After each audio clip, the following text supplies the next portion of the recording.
Assalamualaikum warahmatullahi wabarakatuh.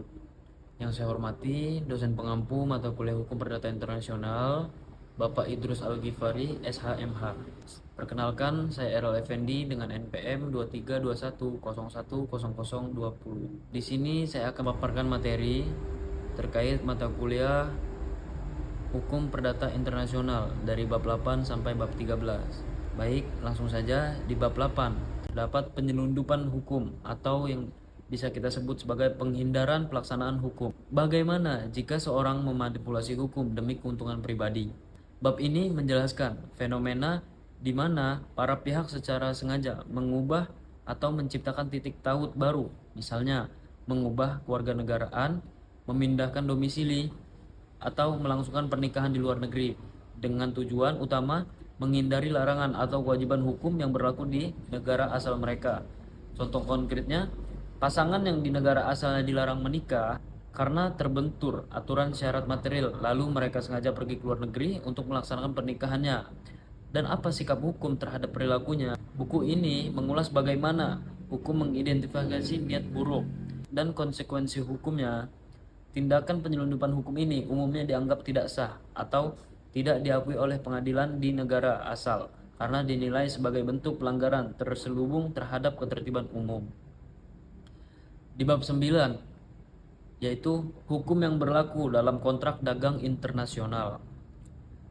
Jika pembisnis Indonesia dan pembisnis Jerman membuat kontrak, hukum negara mana yang mengatur jika terjadi sengketa? Dan di buku ini kita akan bahas terkait masalah tersebut. Pilihan hukum, choice of law, ini adalah jantung dari kontrak internasional. Buku ini menjelaskan bahwa para pihak memiliki kebebasan parti autonomi untuk menentukan sendiri hukum negara mana yang akan mengadili kontrak mereka. Jika tidak ada pilihan hukum, disinilah teori-teori HPI dalam bab ini masuk untuk mencari hukum yang paling tepat. Yang pertama, terdapat lex loci contractus, yaitu kontrak tunduk pada hukum tempat di mana kontrak itu ditandatangani. Yang kedua, lex loci solutionis, yaitu kontrak tunduk pada hukum di tempat di mana kewajiban atau prestasi dagang itu dilaksanakan. Yang ketiga, mailbox theory, yaitu digunakan untuk kontrak jarak jauh. Hukum yang berlaku ditentukan oleh tempat di mana surat penerimaan penawaran dikirimkan. Selanjutnya ada lex mercatoria, yaitu kontrak tidak tunduk pada hukum negara tertentu melainkan pada kebiasaan-kebiasaan dagang internasional yang berlaku universal di dunia bisnis.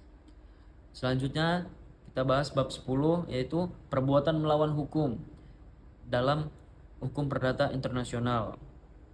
Bagaimana jika terjadi kerugian akibat kelalaian atau kejahatan sipil lintas batas negara? Misal, terdapat kilang minyak perusahaan asing bocor dan mencemari laut di Indonesia. Itu kan perusahaan asing dan mencemarkan kelautan dari negara kita.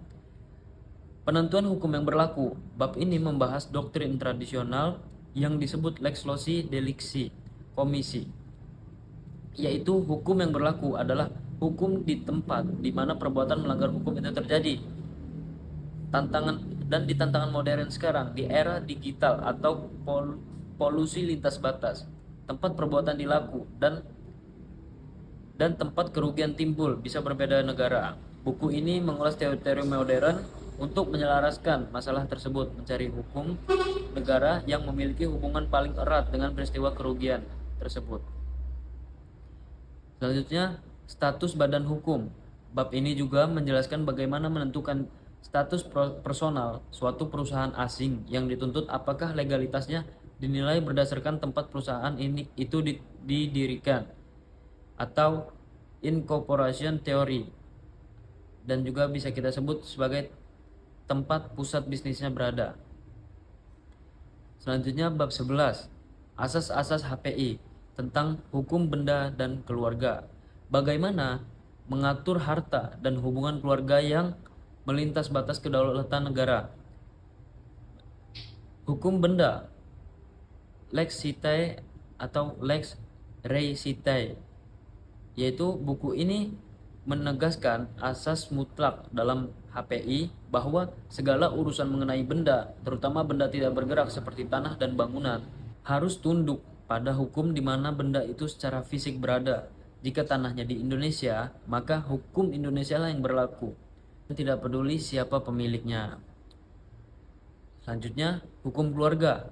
Bagian ini mengupas kompleks hubungan personal lintas negara. Fokusnya adalah menentukan hukum yang berlaku untuk satu, perkawinan campuran. Syarat formal biasanya mengikuti tempat pernikahan, sementara syarat material kelaikan menikah mengikuti hukum personal masing-masing. Selanjutnya, hubungan orang tua, anak, dan perwalian. Menentukan hukum mana yang paling melindungi hak-hak anak jika orang tuanya berbeda kewarganegaraan atau bercerai. Selanjutnya di bab 12, jurisdiksi, pengadilan dan arbitrase. Inti masalah, pengadilan negara mana yang berwenang menyediakan perkara atau haruskah dibawa ke jalur alternatif. Yang pertama yang akan kita bahas, jurisdiksi pengadilan. Bab ini membedakan kompetensi absolut jenis perkara dan kompetensi relatif. Prinsip utamanya adalah menentukan apakah pengadilan suatu negara memiliki hak paten untuk memaksa pihak asing tunduk pada sidangnya. Selanjutnya, pilihan forum atau choice of forum. Para pihak dalam bisnis internasional diperbolehkan sepakat sejak awal jika kita sengketa, kita akan menyelesaikan di pengadilan Singapura. Selanjutnya, arbitrase komersial internasional. Jika para pihak alergi dengan pengadilan negeri yang formal, maka memilih arbitrase atau hakim swasta internasional. Bab ini menjelaskan bagaimana arbiter menentukan hukum formil dan hukum material untuk memutus perkara komersial tersebut. Selanjutnya di bab terakhir, bab 13, pemakaian hukum asing. Bagaimana sikap pengadilan Indonesia ketika harus menghadapi hukum asing atau mengeksekusi putusan dari luar negeri. Di sini saya akan menjelaskan terkait penerapan hukum asing.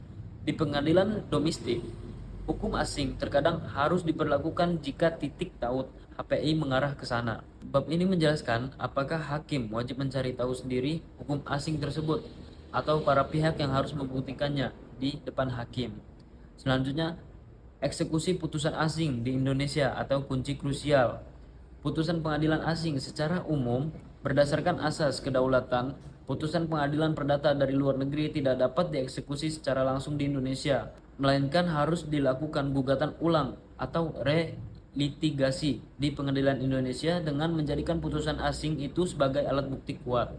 Selanjutnya, putusan kepailitan asing, yaitu bagaimana status aset seseorang ekspatriat di Indonesia jika dia dinyatakan pailit di negaranya. Selanjutnya, putusan arbitrase asing, yaitu berbeda dengan pengadilan. Putusan arbitrase internasional bisa dieksekusi di Indonesia asalkan memenuhi syarat, tidak melanggar ketertiban umum, dan telah mendapatkan perintah eksekuatur dari Pengadilan Negeri Jakarta Pusat. Cukup sekian materi yang dapat saya paparkan. Wabillahi taufiq wal hidayah. Wassalamualaikum warahmatullahi wabarakatuh.